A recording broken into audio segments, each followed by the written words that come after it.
Aling tapat. Racket mo na ang lola nyo. Magdi-deliver Shopee. Shopee muna tayo ngayon. Malayo yung aking pagdi-deliveran mga kalola. Kaya maglalakad lang ako. Tanghaling tapat. Medyo malayo yung aking pagdi-deliveran.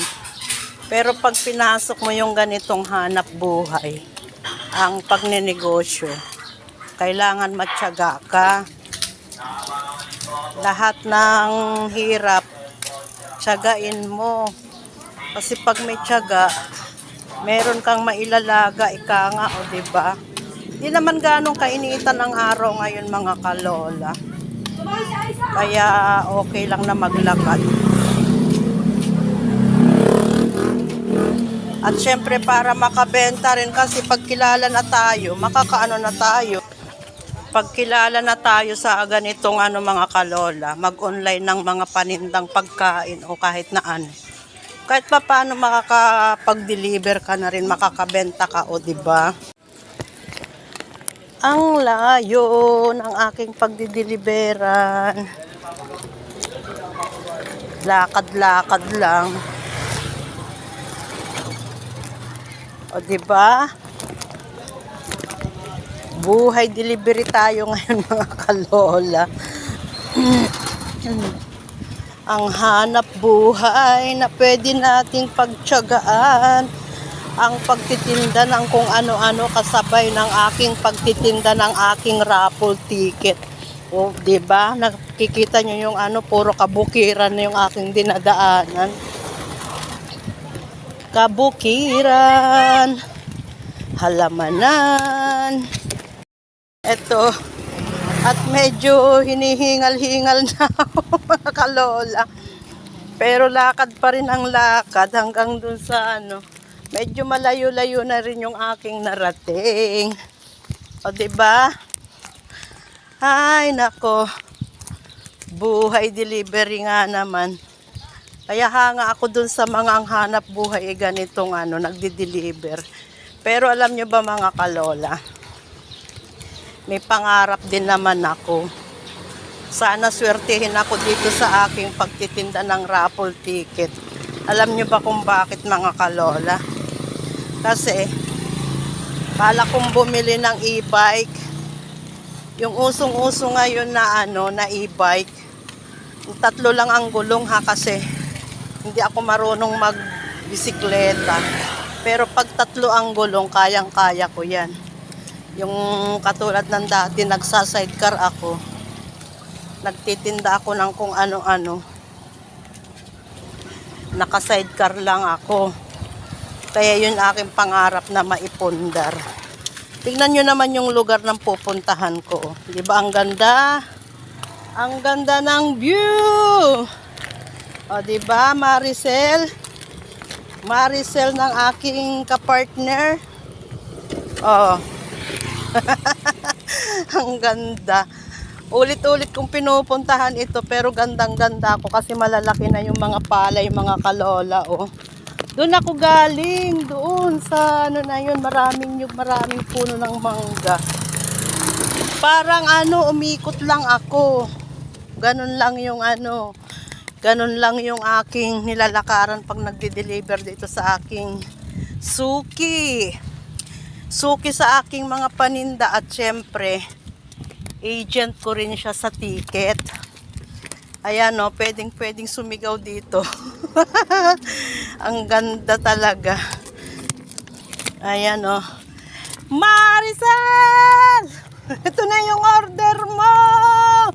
O diba ganun sa Shopee? Ay nako, hindi ako pwedeng mag-resign sa ganitong hanap buhay mga kalola. Ini-enjoy ko ito. O tumagaktak na yung aking pawis. At saka malapit na ako. Ayan na yung kamanggahan Ayan. Kung natatanaw ninyo, ang ganda ng huni ng mga ibon. Ang ganda ng view. Ang ganda ng pusan niya. Ito na, nandito na ako. Shopee! Shopee. Kung saan may ilaw, para maliwanag. Ayun. Saan ka magdi-deliver sa ano? Bukas sa Balite. Sa Balite? Ako dala-dala ko rin lagi yung ticket ko kung saan-saan ako. Ayan oh. Kung saan-saan ako nagpupunta. Ay, maghati na lang kami dito bukas doon sa Balite. Ayan na lang pala ticket mo eh. Yun lang. Tapos meron pa doon kay Mama. Ayoko, nabenta niya at Nora. Nasa kanya. Kahit mabawasan lang. Ito ayaw mag-online. Ayaw mo mag-online. Ito ang ticket. Yan na yung bunso mo? Panganay ko yun. Yung Ay, busi ng pangan. Mama. Ah, yan yung, alin yung hindi mo naiiwanan? Ito. Malaki, di ba? Paano yan? Panganay mo dito sa kasama mo? Siya yung panganay. Tapos may sumunod sa kanila. Uwi na ako mga kalola. Tumirik naman. Kung kailan ako pa uwi tsaka tumirik yung araw. Oh. Napakatindi ng tirik niya ngayong pauwi na ako. Buti na lang nagdala ako ng payong. Oh. Ayan, regular ko naman ng customer yan si Maris. At saka agent ko yan sa ticket. Kaya chinachag ako na lang din siyang dalhan. Kaya lang hindi ko na isabay yung halo-halo. Kasi iniisip ko maglalakad lang ako. Baka pagdating ko dyan, lusaw na yung yelo.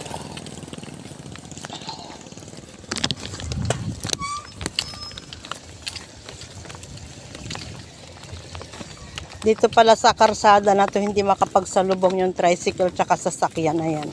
Gumilid yung tricycle. Kasi makitid lang yung daan niya mga kalola. Parang daan ano nga lang siya. Pero kung tricycle sa tricycle siguro pwede naman. Kaya lang tumabi siya.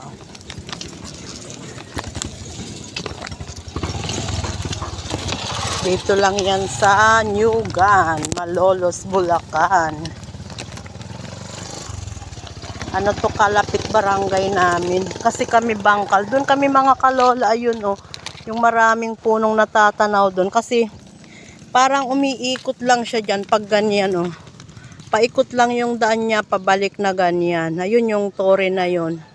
Tapos pa ganyan. Diyan banda na dyan sa amin yan. Maraming puno ng mangga tsaka mga nyug.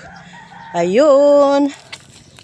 Yan ang aming magandang lugar dito sa Malolos, Bulacan, mga kalola.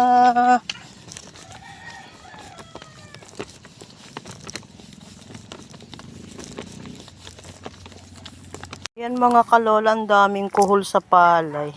Kaya lang iyan yung inaano nilang kuhol yata na hindi nakakain. Ayan oh. Pero nung araw yan mga kalola, kinakain namin yung mga kuhol na yan. Masarap yan na yan oh. Ayun, nakaano siya sa may palay, sa putik. Kuhol. Kung hindi lang sana ano magandang manguha, kaya lang. Baka maano yung palay, magalit yung may-ari.